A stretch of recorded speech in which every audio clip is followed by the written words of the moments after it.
Olá, vamos agora calcular, né, quanto que é a rentabilidade de uma ação levando em conta os seus dividendos. Né? Parece um negócio razoavelmente simples, né? Mas os dividendos de uma boa empresa, de uma boa companhia, tendem a subir ao longo do tempo. Né? Se você pegar o dividendo da Souza Cruz, a Souza Cruz vai deixar bastante viúva, né? O pessoal fala, porque ele saiu da bolsa, mas era uma empresa já madura, muito consolidada no mercado e pagava bons dividendos. Né? E agora vamos calcular, né, como é que você vai determinar se a sua ação ganhou ou não. Você tem o DI, né? O DI no Brasil, ele ao mesmo tempo que é uma maravilha para nós, ele acaba sendo um flagelo para a produção, porque o DI, por ser muito alto, faz com que não se incentive tanto a produção. Né? É o que dizem. Tá? Eu tenho bastante dúvidas a respeito disso, né? Se realmente a taxa de juros que impede que a produção industrial seja melhor. Mas de fato, né, em países em que as taxas de juros são bem mais baixas, ou o cara pega e aplica no mercado de produção, ou ele não vai conseguir obter o quê? Não vai conseguir obter rentabilidade suficiente, né, dentro da sua perspectiva de lucro. Né? Então vamos supor lá uma ação que você pagou lá R$100 numa ação. E todo ano ele te pagou 3, 4% de dividendo.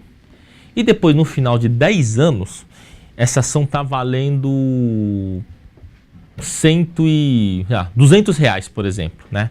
Quanto será que foi a sua rentabilidade, né, considerando a taxa de juros, né, levando em conta a taxa de juros? Né?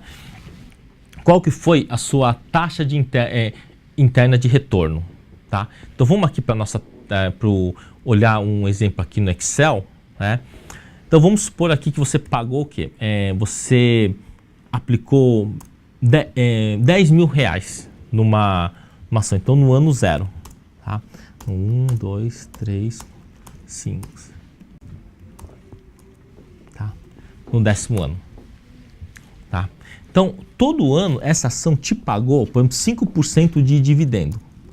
Você recebeu 5% de dividendo no primeiro ano, 600 no segundo, 700 no terceiro, 800 no quarto, 900 no quinto, 1.000, depois você ganhou 1.200 de dividendo. Isso aqui eu estou chutando os valores, né? Porque muitas vezes a ação, o dividendo, ela é crescente. Tá? E aqui no último ano você já queria liquidar a ação, queria vender a ação. Tá? Então vamos pegar aqui, vamos supor que você recebeu, a ação foi de 10 para 20, o seu patrimônio final foi de 10 para 20 mil. Então aqui a ação valia 100 e aqui a ação valia 200, por exemplo. Né? Então você recebeu lá, vai vender lá as suas ações, você recebeu 20 mil mais o dividendo. Então você recebeu 22 mil. Certo? Então o que nós poderíamos fazer aqui? Vamos chutar uma taxa de juros de 8%. Então seria a taxa mínima de atratividade de 8%. Será que essa ação aqui ele conseguiu vencer da inflação, da inflação, digo, da taxa mínima de atratividade, que seria o quê? O DI, por exemplo. Né? Será que ele conseguiu vencer? Essa é sempre a grande discussão, né? A pessoa aplica em ações, recebe os dividendos, quer saber no final se valeu a pena você ter aplicado ou não nas ações. Tá? Então o que nós poderíamos fazer aqui é o seguinte, é pegar tudo isso daqui e mandar para valor futuro. Né? Mandar tudo para valor futuro ou trazer tudo para valor presente. Né? E aí nós vamos saber exatamente qual foi a porcentagem que se ganhou. Tá? Mas podemos calcular isso usando o conceito de TIR, de taxa interna de retorno. Né? Porque no caso aí a taxa interna de retorno, né, vai te dar o quê? Vai te dar quanto que esse fluxo de caixa, né, te deu de ganho. Né? Quanto que esse fluxo de caixa te deu de ganho. Então, vamos procurar aqui nas fórmulas, né? Cadê as fórmulas financeiras? Estatística financeira, a financeira, aqui, olha. Então vamos calcular a TIR, né, que é a taxa interna de retorno, que já foi visto, né, nos valores, nas aulas anteriores, né, nas videoaulas anteriores. Então vamos calcular aqui o valor aqui, né. Então vamos ver, ok, né. Olha, deu, quanto que deu? 14,2%, né. Então vamos colocar aqui, né, isso aqui é igual a, né, o fórmulas financeira, TIR, os valores. Opa, acabou vindo aqui, então porque isso aqui é menos 10 mil. Aí vamos lá, aqui, opa, aqui é menos 10 mil. Deu problema aqui na célula. Vamos lá, formatar a célula, né? Isso daqui, sempre vamos ter isso daqui. Então, isso aqui é um número. Tá? Menos 10 mil. Então, vamos calcular aqui, né? A taxa, isso daqui é igual a, vamos calcular aqui a TIR financeira.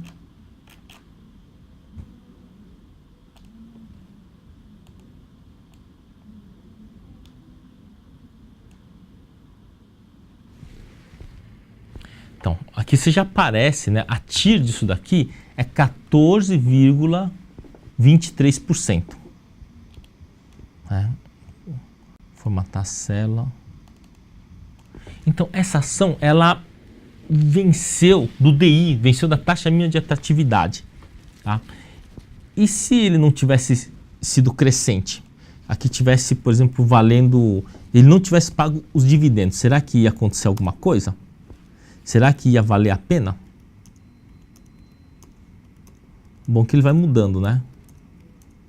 E aqui você foi para 20 mil, né? Recebeu 20 mil no final. Olha só, e ele já teria perdido para a taxa mínima de atratividade. Tá? Existe, né, até uma fórmula que eles colocam, né, para calcular isso daí, para calcular se a taxa de juros está valendo a pena ou não.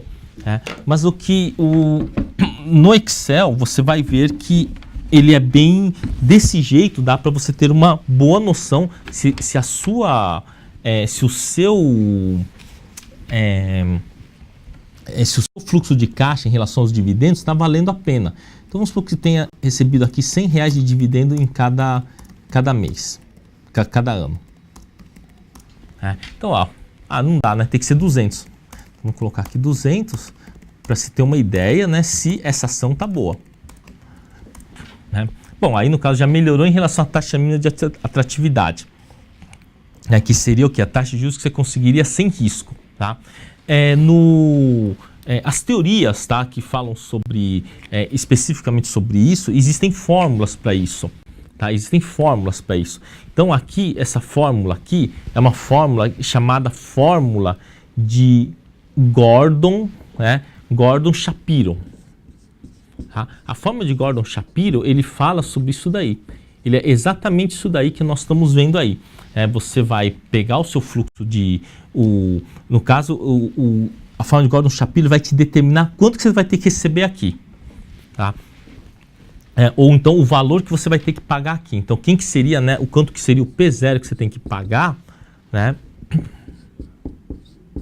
para compensar o seu investimento.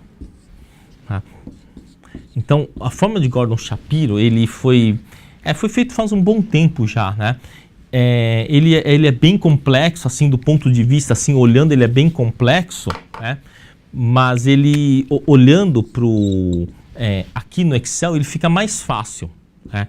Mas ele é bem complexo, essa fórmula, porque a matemática, de um modo geral, ela tem uma complexidade, no caso de fórmulas, né? Que assim, até assustam, tá? Até assustam. Mas olha só, vamos sair um pouquinho aqui da tela, né? Eu deixei escrito aqui como que é a fórmula de Gordon-Shapiro para qual que é o valor que você tem que pagar na ação, sendo que você tem uma previsão de dividendo e um valor futuro lá na frente. Tá? Então, se você tiver um valor futuro, por exemplo, você fala assim, a minha ação ela vai me pagar R$ 500 de dividendo e tem um upside de 20%. Você vai receber lá R$ 100, né? Você vai receber 5 de dividendo e 120 dali a um ano. Então, o 5 mais 120 dividido por 1 mais R, que seria a taxa livre de risco, né? A fórmula de Gordon-Shapiro é essa daqui, né? É a somatória de todos os dividendos e pagamentos dividido por 1 mais R elevado a T.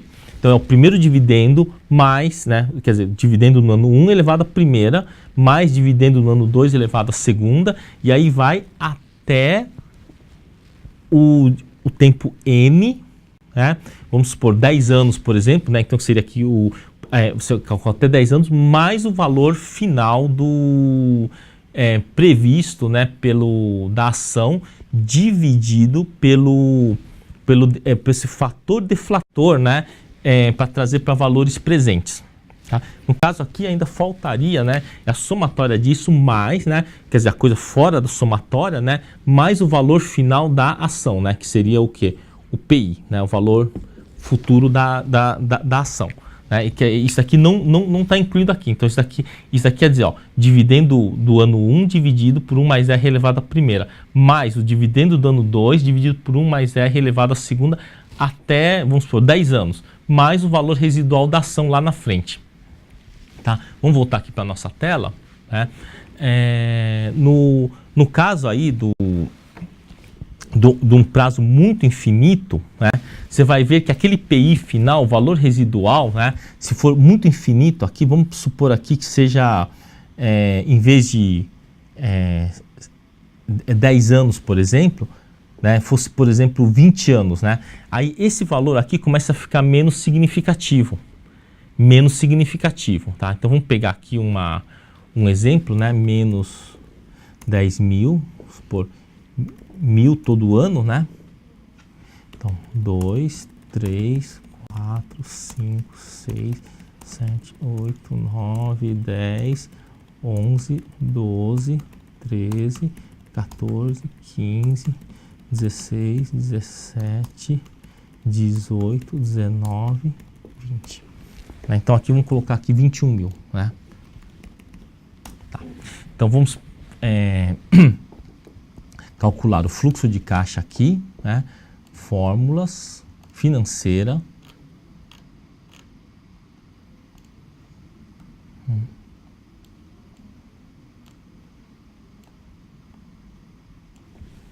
Tá.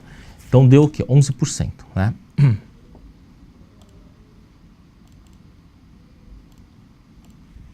Olha só, vamos supor que eu fosse mexer aqui. Em vez de 21 mil, por exemplo, eu coloque, por exemplo, quanto mais pesados forem as parcelas, menos isso vai ter influência. Se eu colocar, por exemplo, 50 mil, né, será que vai mudar muito isso daí? Foi para 14%. E se eu colocar 10 mil? Foi para 9,8%. Ele não muda muito. Aqui no caso é 21 mil. Então vamos pegar aqui o valor 11,47 e anotar aqui. 11,47. Então, se for, por exemplo, para 20 mil, né, mudou um pouquinho, né? 15 mil, 10 mil, né? Vamos ver quanto muda. Muda alguma coisa. Agora, aqui no caso, por exemplo, como são 10 anos, colocar tudo 1000 também, né, para efeito de comparação. E aqui, bom, são só 10 anos, não duplicou o valor. Vamos supor que vai para 15 mil com o dividendo 16 mil, tá? Então deu 12,75. Qualquer coisa que eu mude aqui, como o período ele é mais curto, vamos tirar para metade, 8 mil, né? Era 12,75. Já foi para 8. Aqui era 21 mil, né? Se eu colocar 10.500, 10.500... Vai ter que formatar a célula. Opa, formatar a célula, né? Número, né? Então vamos supor 10.500.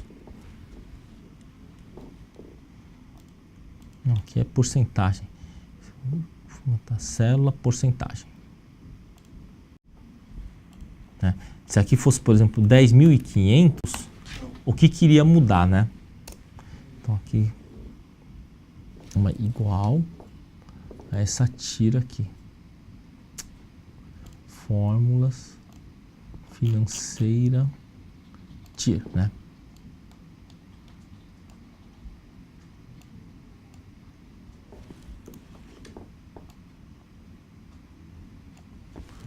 Bom, então vai.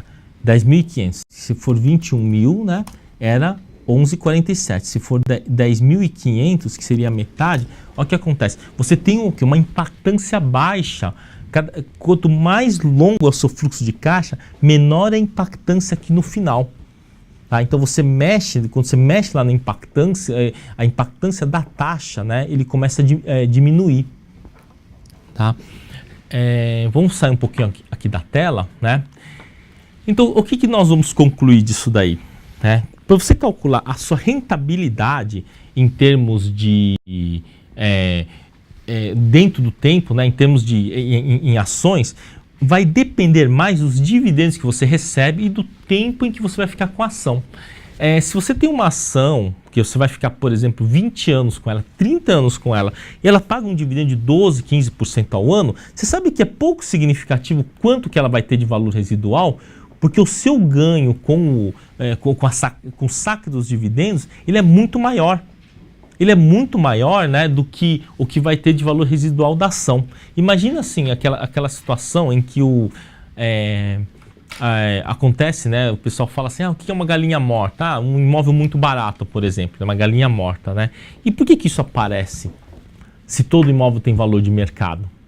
Ou então, isso pode acontecer pelo seguinte, suponha que o cara comprou um imóvel lá, colocou lá 5 casinhas lá para ter um dividendo, né, para pagar a faculdade do filho, que estuda em outro estado.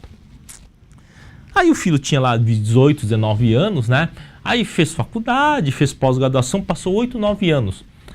E aquele imóvel que era de renda, o que ele fez? Ele pegou o dinheiro e foi mandando para o filho, que se formou, então ele cumpriu a sua função social, que era o quê? Gerar essa renda. E aí o cara chega e fala, não, agora meu filho já se formou, não preciso mais do imóvel, né, dessa renda, aí eu vou vender ele.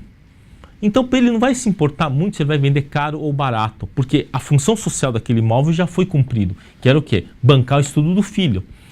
Em ações, isso não vai ocorrer com muita facilidade, tá? Porque ações, que acontece? Você tem lá o preço de mercado, mas quanto mais longo for a ação, mais longe tiver a sua ação, né, o seu tempo de investimento, maior é a elasticidade de preço. Você aceita um preço menor porque ele já cumpriu a sua função em termos de dividendo.